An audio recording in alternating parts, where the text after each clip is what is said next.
সমস্ত বন্ধুগণেরা, ও আমার সমস্ত দোস্তগণেরা, ও আমার পেয়ারা গণেরা, সমস্ত নবীদিগের দিকে আল্লাহ লক্ষ্য করে বললেন, ওয়া হিকমাতিন, তোমাদের কিতাব বোঝার জন্য জ্ঞান দিয়েছি।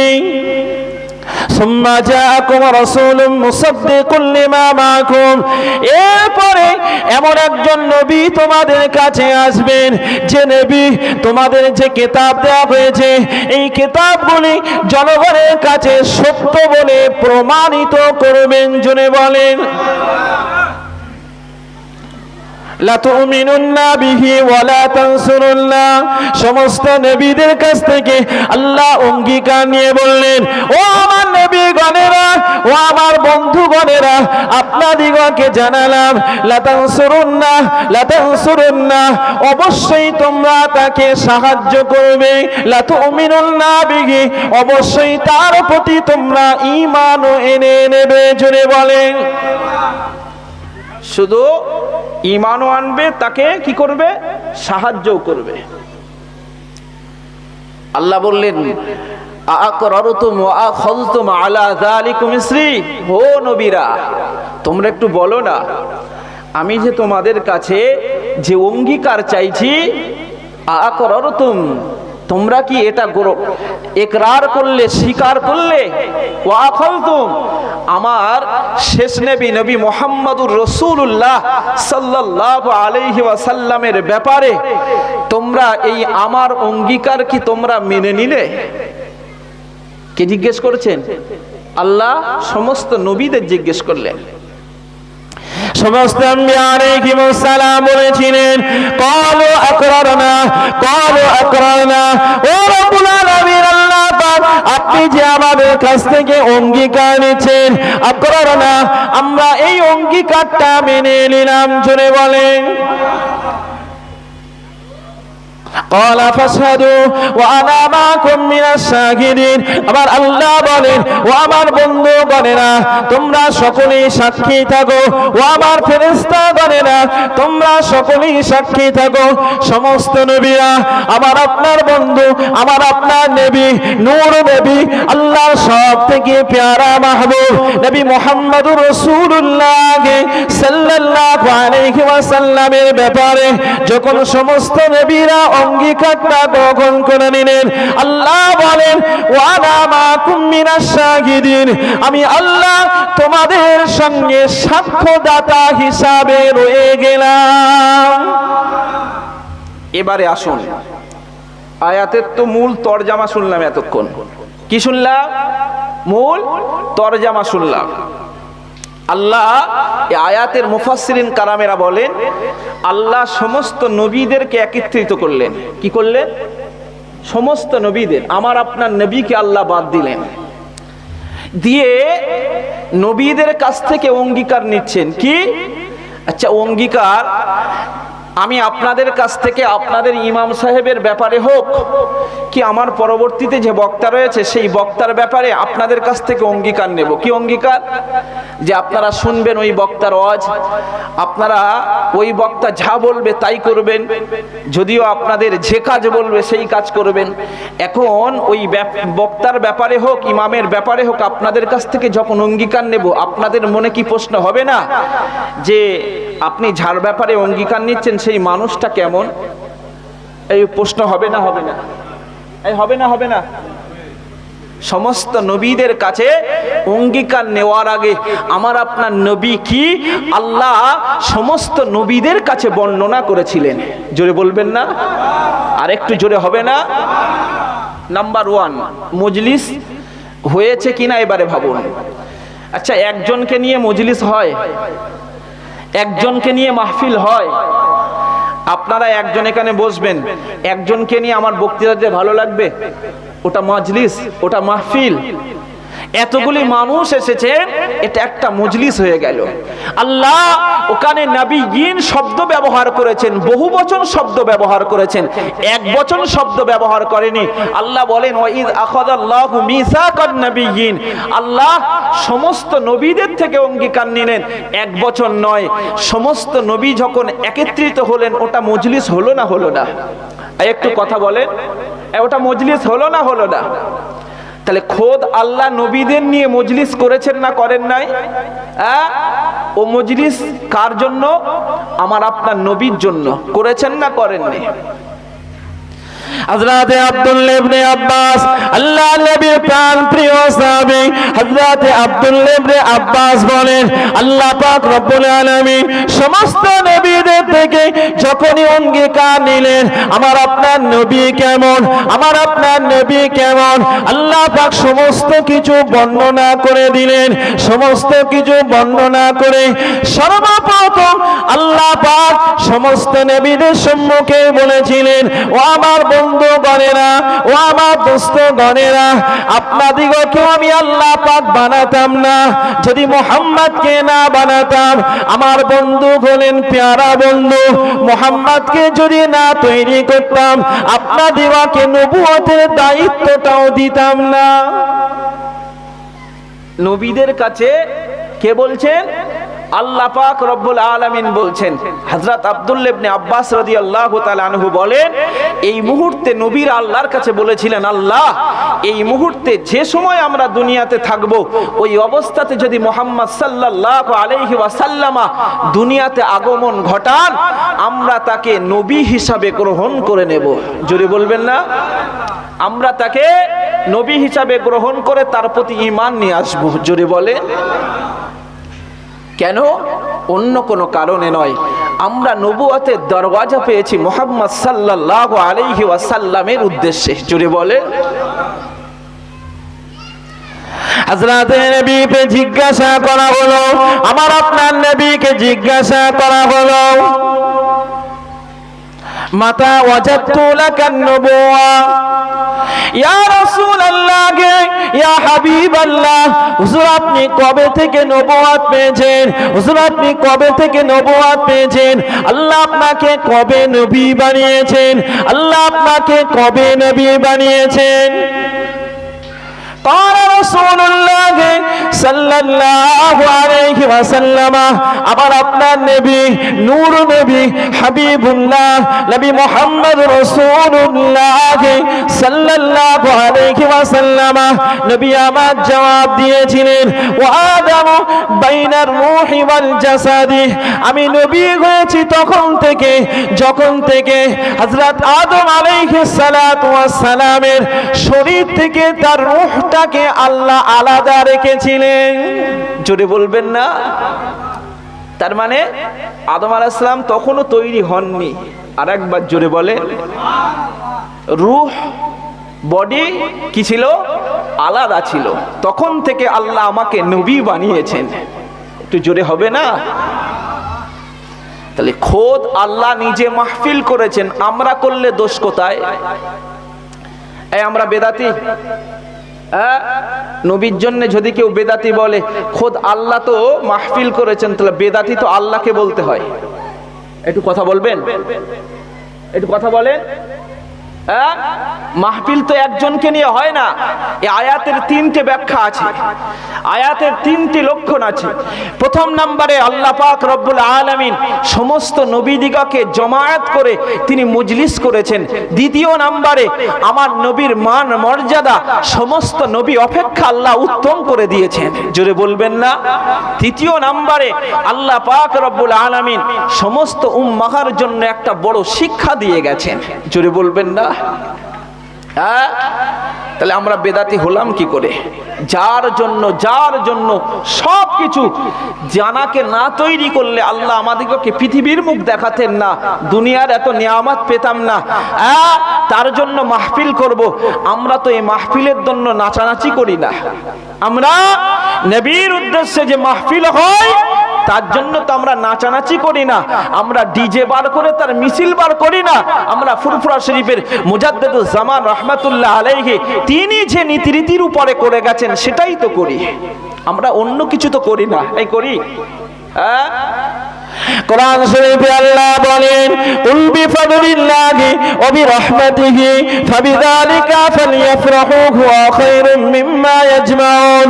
আল্লাহ নবীকে আল্লাহ বলেন, ও আমার বন্ধু, ও আমার দোস্ত, ও আমার পেয়ারা, কুল আপনি আপনার উম্মতি দিগকে জানিয়ে দেন, বিফাদলিল্লাহি ওয়া বিরহমাতিহি, আল্লাহর অনুগ্রহের মাধ্যম দিয়ে, আল্লাহর রহমতের মাধ্যম দিয়ে, ফাবিযালিকা ফালইফরাহু, তোমরা আল্লাহর অনুগ্রহ এবং রহমতের মাধ্যম দিয়ে তোমরা আনন্দ প্রকাশ করো। জুড়ে বলে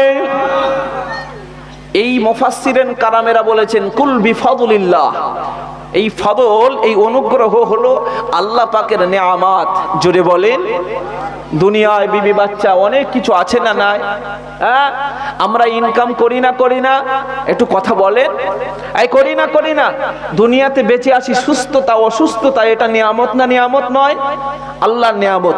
ওবি রহমাতিহি, এই রহমত হলেন, সমস্ত মুফাসসিরিন কারামেরা বলেছেন এই রহমত হলো নূর নবী হাবিবুল্লাহ। জোরে বলবেন না? এই নবী দুনিয়ার জন্য রহমত না রহমত নয়? হ্যাঁ, নবীকে না তৈরি করলে তো কিছু করতেন না, করতেন? হ্যাঁ, নবী তো রহমত, ওয়ামা আরসালনাকা ইল্লা রাহমাতাল লিল আলামিন। জুড়ে বলেন, আল্লাহ বিশ্ববাসীর জন্য আমার আপনার নবীকে রহমত করে পাঠিয়েছেন। জুড়ে বলেন, তাহলে নবী যদি রহমত হয়, সেই রহমতের জন্য আল্লাহ নিজে আনন্দ করতে বলেছেন। হুয়া খায়রুম মিম্মা ইয়াজমাউন, দুনিয়াতে যা কিছু উপার্জন তোমরা করো না কেন, সেই সব কিছু অপেক্ষা এই রহমত হলো উত্তম। জুড়ে বলে, সেই রহমতটাকে আমার আপনার নবী নূর নবী হাবিবুল্লাহ। জুড়ে বলেন সুবহানাল্লাহ। আল্লাহ পাক রব্বুল আলামিন আমার আপনার নবীর ব্যাপারে, আমার আপনার নবীর মান, আমার আপনার নবীর মর্যাদাটাকে আল্লাহ বুলন্দ করে দিয়েছেন। জুড়ে বলেন সুবহানাল্লাহ। আল্লাহ নিজে করেছেন। লাম্মা খালাকাল্লাহু আদামা, হাদিস শরীফের ভিতরে এসেছে হযরত আদম আলাইহিস সালাতু ওয়াস সালামকে যখন আল্লাহ পাক বানালেন, ও আলহামাহু, হযরত আদম আলাইহিস সালামের ভিতরে আল্লাহ পাক রূহ দিলেন। ও আলহামাহু, আল্লাহ পাক রব্বুল আলামিন হযরত নবী আদম আলাইহিস সালামকে আল্লাহ পাক সুন্দর গঠন করার পরে তাকে দেহের ভিতরে প্রাণটাকে ফুঁকে দিলেন। এমন সময় আমার আপনার নবী নূর নবী হাবিবুল্লাহ নবী মুহাম্মদ রাসূলুল্লাহ সাল্লাল্লাহু আলাইহি ওয়াসাল্লামের মান মর্যাদাটাকে হযরত আদম আলাইহিস সালাম থেকে আল্লাহ পাক উঁচু করার জন্য আল্লাহ পাক হযরত আদম আলাইহিস সালাতু ওয়াস সালামকে ডাক দিলেন। কি বলে ডাক দিলেন? ইয়া আবা মুহাম্মদ। হযরত আদম আলাইহিস সালামকে আমার আল্লাহ পাক হযরত আদম আলাইহিস সালামকে আবা মুহাম্মদ তথা আবু মুহাম্মদ বলে ডাকলেন। কি বলে ডাকলেন? কি বলে ডাকলেন? আবু মুহাম্মদ। কাকে ডাকলেন? আদম আলাইহিস সালাম। আবু মুহাম্মদ মানে মুহাম্মাদের পিতা। আবু মুহাম্মদ মানে মুহাম্মাদের পিতা। যেই আবু মুহাম্মদ বললেন, হযরত আদম আলাইহিস সালাম আল্লাহ পাককে প্রশ্ন করলেন, মা হাদা ইয়া রাব্বি কুন্নিয়াতি আবা মুহাম্মদ, মা হাদা ইয়া রাব্বি কুন্নিয়াতি আবা মুহাম্মদ। ও রব্বুল আলামিন, আল্লাহ আপনি আমাকে আবু মুহাম্মদ তথা মুহাম্মাদের পিতা কেন বললেন? কে প্রশ্ন করছে? একটু কথা বলেন, আমার জলসা বুঝতে পারছেন?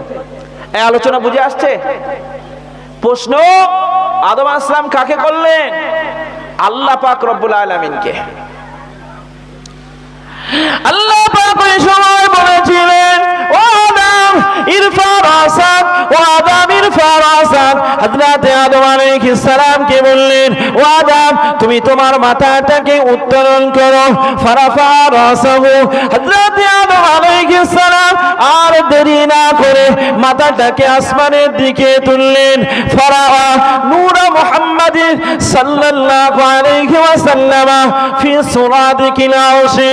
হযরত নবী আদম আলাইহিস সালাম মাথাটাকে তোলার সঙ্গে সঙ্গে আল্লাহ পাকের আরশের পর্দাতে আমার আপনার নবী নূর নবী হাবিবুল্লাহ নবী মুহাম্মদ রাসূলুল্লাহ সাল্লাল্লাহু আলাইহি ওয়াসাল্লামের নূর মুবারকটা দেখতে পেলেন। জুনে বলেন,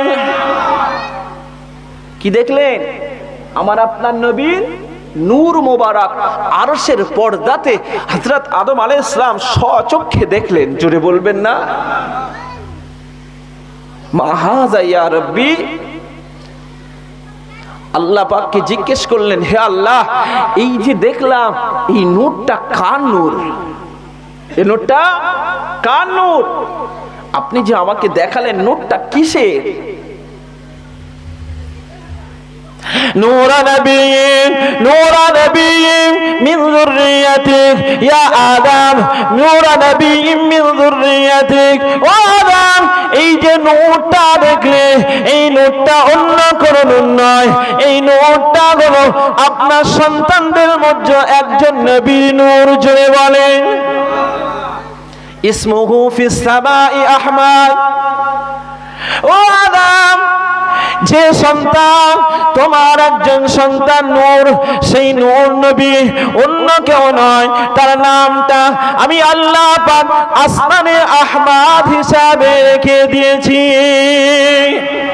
ও আদম, তোমার সন্তানের ভিতরে যে নবীর নূর, ওই নবীর নামটা অফিল আরদি মুহাম্মদ, আমি আল্লাহ পাক তার নামটা পৃথিবীতে মুহাম্মদ হিসাবে ছড়িয়ে দেব। এই জোরে হবে না? নবীর মান মর্যাদাটাকে কে বর্ণনা করছেন? আল্লাহ, হযরত আদম আলাইহিস সালাম। জোরে বলেন সুবহানাল্লাহ। আমরা বর্ণনা করলে বিদাতি হই কি করে? কথা বলে, আমরা বর্ণনা করলে পরে বেদাতি হই কি করে? হব বেদাতি? এই মাহফিল শুধু যে আমরা করিনি তা নয়, এ আল্লাহ পাক রব্বুল আলামিন করেছেন। এবারে প্রশ্ন ঠুকছে কি, আরে খৈরুল কুরুনের জামানায় সাহাবীরা করেনি, তাবিরা করেনি, তাবা তাবিইনরা করেনি, আপনারা করেন কি করে? কি করছে? সাহাবীরা করেনি, তাবিরা করেনি, আপনারা পেলেন কোথায়? প্রশ্ন দেখছেন? আমার কথা কিছু বুঝে আসছে? মনে রাখতে হবে, আমার আপনার নবীকে সাহাবীরা প্রশ্ন করলেন। কি প্রশ্ন করলেন? আল্লাহ নবী সাল্লাল্লাহু আলাইহি ওয়াসাল্লামের দুনিয়াতে আসবার ব্যাপারে মাস নিয়ে কোনো ইখতিলাফ নাই। কি নিয়ে? মাস নিয়ে কোনো ইখতিলাফ নাই, বার নিয়ে কোনো ইখতিলাফ নাই, দিন নিয়ে ইখতিলাফ আছে। কি নিয়ে? বসিরহাট আল্লামা হুজুর রহমাতুল্লাহ আলাইহি তিনি লিখছেন, আল্লাহ নবীর দুনিয়াতে আগমনের ব্যাপারে দিন নিয়ে, তারিখ নিয়ে যে মতভেদ রয়েছে, কেউ বলেছেন 2 তারিখ, কেউ বলেছেন 8 তারিখ, কেউ বলেছেন 10 তারিখ, কেউ বলেছেন 12 তারিখ। সর্বসম্মতিক্রমে সমস্ত মুআররিখিন, সমস্ত মুহাদ্দিসিন কারামেরা বলেছেন 12 তারিখ রাতেতে আল্লাহ নবী দুনিয়াতে আগমন ঘটিয়েছেন। জোরে বলেন। আল্লাহ নবী সাল্লাল্লাহু আলাইহি ওয়াসাল্লামকে সাহাবীরা প্রশ্ন করলেন। কি প্রশ্ন করলেন? সুইলা রাসূলুল্লাহ সাল্লাল্লাহু আলাইহি ওয়াসাল্লাম আন সাওমিল ইসনাইন। আল্লাহ নবীকে সাহাবীরা প্রশ্ন করলেন, ইয়া রাসূলুল্লাহ, ইয়া হাবিবাল্লাহ, ওগো আল্লাহ নবী, আপনি কেন সোমবারে করে রোজা রাখেন? এই কিভাবে রোজা রাখার ব্যাপারে প্রশ্ন করলেন? সোমবারে। নবী প্রতি সোমবারে রোজা রাখতেন। কি বারে? আমার কথা বুঝে আসছে? নবী প্রতি সোমবারে রোজা রাখতেন। সাহাবীরা প্রশ্ন করলেন, হুজুর আপনি কেন সোমবারে রোজা রাখেন? আন সাওমিল ইসনাইন। ও আমার সাহাবীরা, ও আমার সাহাবীরা, শুনে নাও, জেনে নাও, আমি নবী সোমবারে অন্য কোন কারণে রোজা রাখি নাই। আমি নবী সোমবার আসলে পরে আমার আনন্দ হয়, আমি নবী সোমবার আসলে পরে আমার চেহারা মোবারকটা হাসি খুশি থাকে, আমি নবী সোমবার আসলে পরে আমার মনটা ভরে যায়। অন্য কোন কারণে নয়, অন্য কোন কারণে নয়। উলিদতু ইয়াওমান, আমি নবী সোমবারে দুনিয়াতে আগমন করেছিলাম, তাই। জোরে বলে, একটু জোরে হবে না? আরে নবী নিজের জন্ম তারিখে, নিজের আগমনের দিনে নবী নিজে খুশি হয়ে রোজা রাখছেন। জোরে বলে। নবী যখন খুশি হয়ে রোজা রাখছেন, আমরা করলে দোষ কোথায়? তাই তো মুজাদ্দিদুজ জামান বলেন, নবীর আগমনের ব্যাপারে দোয়া, সবরেসানি, নবীর আলোচনা, রোজা রাখা, দান খায়রাত, যে যা করবে সবকিছু নবীর দরবারে আল্লাহ পৌঁছে দেবেন। এই জোরে হবে না? কে পৌঁছাবে? আল্লাহ পাক রব্বুল আলামিন পৌঁছে দেবেন। কোথায়? আমার নবীর দরবারে। শুধু কি করতে হবে? মুজাদ্দিদুজ জামান রহমাতুল্লাহ আলাইহি কখনো জাসনে জুলুস করেননি, মুজাদ্দিদুজ জামান করেননি, তাই আমরাও করি না। দেখেননি, নামাজ কালাম নেই, কিছু নেই, দেই করে শুধু নবী দিবস যেদিন আসে বিশেষ করে দেখা যায় এক শ্রেণীর মানুষকে ডিজে বাজিয়ে রাস্তায় নবীর পতাকা নিয়ে সেই পতাকা লাস্টে ডাস্টবিনে পড়েছে না পড়েনি? আমরা তার পক্ষে নয়। আমরা নবীর শানে কিছু আলোচনা, নবীর জন্য দোয়া, সবরে শানে, এতে বিশ্বাসী, শেষে নবীর শাফাআত সুপারিশের আশাই করি। জোরে বলে। তাহলে নবী খুশি হয়েছেন না হননি? এবারে প্রশ্ন, সাহাবীরা করেননি, তাবেঈরা করেননি, আপনারা করছেন কি ব্যাপার? নাম্বার 1 মনে রাখা দরকার, সাহাবী তাবেঈন করেননি, তার কারণ সাহাবীরা নবীকে সর্বদাই দেখতেন না? এই কথা বলেন, এই দেখতেন না? সাহাবীরা নবীকে সর্বদাই দেখতেন। যে মানুষটাকে সর্বদাই দেখতেন তাকে তো সর্বদাই সম্মান করতেন না? সর্বদাই সম্মান করতেন। নবীর সম্মানের ব্যাপারে সাহাবীরা কখনো ঘাটতি দেননি। সাহাবীরা কখনো নবীর সম্মানের ব্যাপারে কখনোই বিন্দু পরিমাণ ত্রুটি করেনি। সাহাবীরা নবীর সম্মানের ব্যাপারে সর্বদাই ঝুঁকে পড়তেন। জোরে বলে। নবীকে না দেখলে থাকতে পারতেন না। আল্লাহ নবী সাহাবীদেরকে বলেন, ও আমার সাহাবীরা, সর্বদা আমার এখানে পড়ে থাকলে পরে তোমাদের বিবি আছে, তোমাদের সন্তান আছে, যাও চলে যাও, বাড়িতে চলে যাও, বিবি বাচ্চাদের জন্য কিছু ইনকাম করো, রোজগার করো বাবা, আর আমার দরবারে সব সময় পড়ে থেকো না বাবা। চলে যাও, বেরিয়ে যাও, রুজি অন্বেষণ করো বাবা, চলে যাও। আল্লাহ নবী সাহাবীদিগকে দেখতে পাওয়া যায়, সাহাবায়ে কেরামেরা বেরিয়ে পড়তেন রুজি অন্বেষণ করতে। কোন সাহাবী কাজ করতে হাউ করে কাঁদতেন, কোন সাহাবী বাড়িতে গিয়ে হাউ করে কাঁদতেন। স্ত্রী সন্তানেরা জিজ্ঞাসা করেন, আপনি কেন কাঁদেন? আর কোনো কথা নয়, কোনো জবাব নয়। সাহাবী ওখান থেকে বেরিয়ে এসে আল্লাহ নবীর দরবারে এসে, আসসালামু আলাইকা ইয়া রাসূলুল্লাহ, ইয়া হাবিবাল্লাহ। আল্লাহ নবীর দরবারে এসে সাহাবী হাউ করে কাঁদতে লাগলেন। ও সাহাবী কেন কাঁদো বাবা, একটু বলো না কেন কাঁদো? ও সাহাবী কান্নার কারণটাকে একটু বলো না। সাহাবী আর থাকতে পারে না গো, ইয়া রাসূলুল্লাহ, ইয়া হাবিবাল্লাহ, হুজুর কাজে যায়, হুজুর বাড়িতে যায়, বাজারে যায়, ইয়া রাসূলুল্লাহ, আপনার সোনামাকা চাঁদ মুখখানা না দেখলে পরে আমাদের অন্তরটা কষ্ট হয়। ইয়া রাসূলুল্লাহ, ইয়া হাবিবাল্লাহ, সবকিছু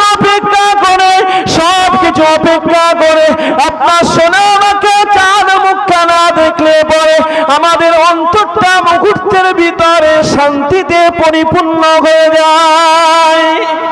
জোরে হবে না? নারে তাকবীর। সাহাবীদের তো এইরকম অন্তর ছিল, নবীকে না দেখে থাকতে পারতেন না, ছুটে চলে আসতেন। কি আসতেন? ছুটে বেরিয়ে আসতেন, থাকতে পারতেন না, দৌড়ে বেরিয়ে পড়তেন। কোথায় নবী রয়েছে? নবীকে একটু দেখলে পরে অন্তরটা ঠান্ডা হয়ে যায়। জোরে হবে না? তাই তো সাহাবীদের স্পেশাল কোনো দিনের প্রয়োজন হয়নি, সর্বদাই সর্বক্ষণ সর্ব জায়গাতে সম্মান করতেন। জোরে বলে। এই আমরা শিক্ষককে সম্মান করি না? একটু কথা বলেন। শিক্ষককে সম্মান করি না? গ্রামের ইমাম সাহেবকে সম্মান করি না?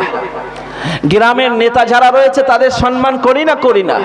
হাজী সাহেব যারা রয়েছে সম্মান করি না করি না? হ্যাঁ, গ্রামের মুরব্বী যারা রয়েছে সম্মান করি না করি না? হ্যাঁ, গ্রামের এতগুলি মানুষকে যদি সম্মান করি, আর আমার নবী যারা এই সমস্ত সম্মানের সম্মানিত হয়েছে নবীর জন্য, আর নবীর জন্য সম্মান থাকতে পারে না?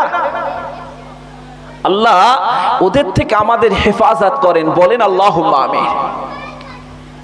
এই পিতামাতার সম্মানের জন্য সর্বদাই আমরা তো দেখি, তার স্পেশাল কোনো সময় লাগে?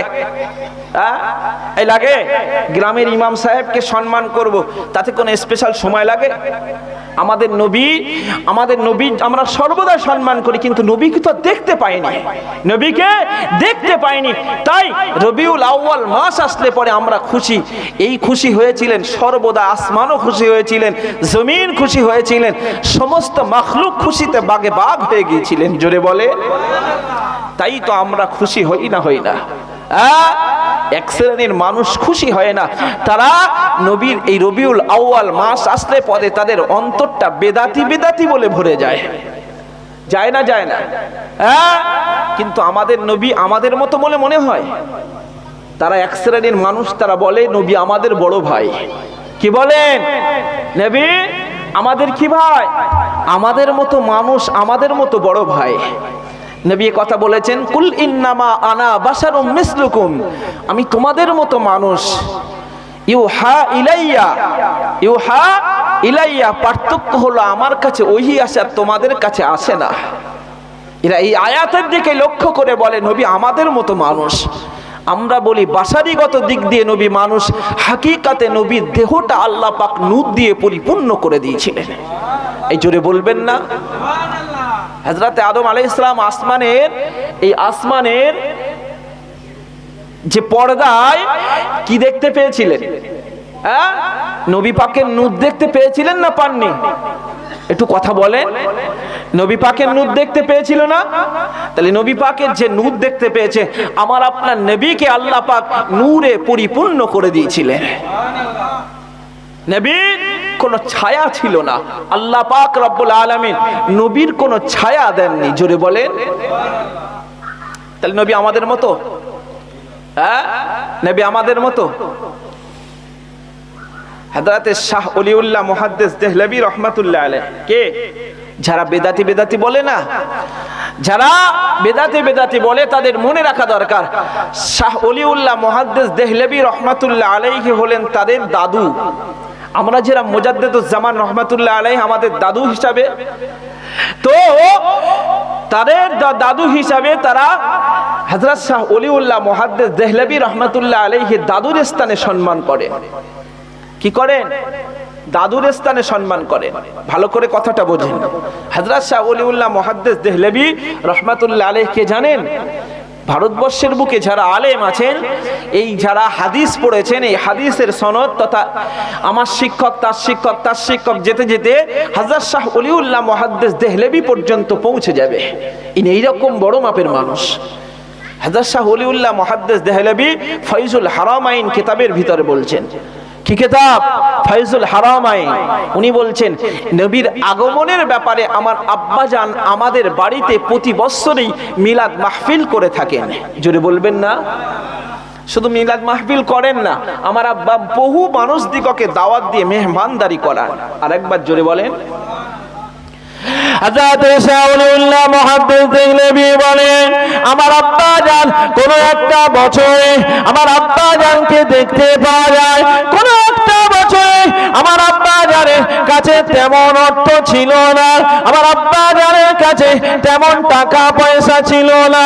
প্রতি বছরে মানুষ দিগকে মেহমানদারি করান, প্রতি বছরে মানুষ দিগকে মেহমানদারি করান, কিন্তু দেখতে পাওয়া গেল আমার আব্বাজান এমন একটা বছর পড়ে গেল যে বছরে আমার আব্বাজানের কাছে তেমন টাকা পয়সা নাই। তাই তিনি চিন্তিত হয়ে পড়লেন, বিচলিত হয়ে পড়লেন। এবছরে আমার আপনার নবীর দুনিয়াতে আগমনের মাসেতে তিনি কি করবেন? তেমন তো অর্থ নাই, একার পক্ষে তো সম্ভব নয়, মাহফিল করবেন কিনা তাই চিন্তিত হয়ে পড়লেন। আমার আব্বাজান দেখতে পাওয়া গেল ওই বছরে আমার আব্বা জান আমার নবীর মহব্বতে থাকতে পারলেন না। আমার আব্বা জান আমার নবীর মহব্বতে থাকতে না পেরে আমার আব্বা জান কিছু ছোলা কিনে নিয়ে আসলেন। এই কি কিনলেন? ছোলা কিনলেন। সত্যি মানুষের কাছে সবসময় টাকা থাকে? হ্যাঁ, মানুষের কাছে সবসময় টাকা থাকে না। এখন আছে তো পরোক্ষভাবে পরেই সেই টাকা হঠাৎ করে আবার শেষ, টাকা নেই, আবার পরের বছরে থাকে। তাহলে প্রতি বছর উনি খাওয়ান, মেহমানদারি করান মানুষ দিগকে আমার নবীর উদ্দেশ্যে, নবীর ভালোবাসায়, নবী পাকের কেবলমাত্র শাফাত সুপারিশের আশায়। কিসের আশায়? শাফাত সুপারিশের আশায়। এই যে শাফাত সুপারিশের আশায় তিনি মাহফিল করেন। একটা বছর তিনি পরিস্থিতি তেমন ভাবে নাই, তাই তিনি ছোলা কিনে আনলেন। কি কিনলেন? ছোলা নিয়ে আসলেন। আমার আব্বা জান হযরত শাহ আব্দুর রহিম রাহমাতুল্লাহ আলাইহিকে দেখলাম আমার আব্বা জান ওই ছোলাগুলি ভিজিয়ে দিলেন। বাড়িতে যেমন মাহফিল করেন তেমন মাহফিল করলেন, মানুষ দিগকে দাওয়াত দিলেন। আমার আব্বা জান মানুষ দিগকে দাওয়াত দিয়ে বললেন, ও আমার ভক্ত মুরিদেরা, আপনাদিগকে প্রতি বছরে মেহমানদারি করায়, এবছরে আমার তেমন টাকা পয়সা না থাকায় আপনাদের জন্য আপনাদের জন্য এই মাহফিলের শেষে তাবারুকের ব্যবস্থা কিছু করতে পারলাম না। শেষেতে কেবল মাত্র আপনাদের জন্য ছোলা রেখেছি, এগুলি আপনারা একটু গ্রহণ করে বাড়িতে যাবেন। দেখতে পাওয়া গেল মাহফিল শেষে ছোলা দিলেন। ছোলা দিয়ে মাহফিল শেষ করে রাত্রেতে শুয়ে পড়লেন। কি করলেন? রাত্রে শুয়ে পড়লেন। হযরত শাহ আব্দুর রহিম রাহমাতুল্লাহ আলাইহি রাত্রেতে ঘুমিয়ে পড়লেন। এমন সময় দিন দুনিয়ার বাদশাহ হাবিবুল্লাহ নবী মুহাম্মদুর রাসূলুল্লাহ সঙ্গে জিয়ারত হয়ে গেল, আল্লাহ নবীর সঙ্গে সাক্ষাৎ হয়ে গেল। সালাম দিলেন, আসসালামু আলাইকা ইয়া রাসূলুল্লাহ ইয়া হাবিবাল্লাহ। ওগো আল্লাহর নবী, আপনার সম্মুখে ছোলা কেন? আমার আপনার নবীকে উনি স্বপ্নে দেখছেন, নবী বসা অবস্থাতে রয়েছে, নবীর সম্মুখে কিছু ছোলা রয়েছে। জোরে বলবেন না? আরেকটু জোরে হবে না?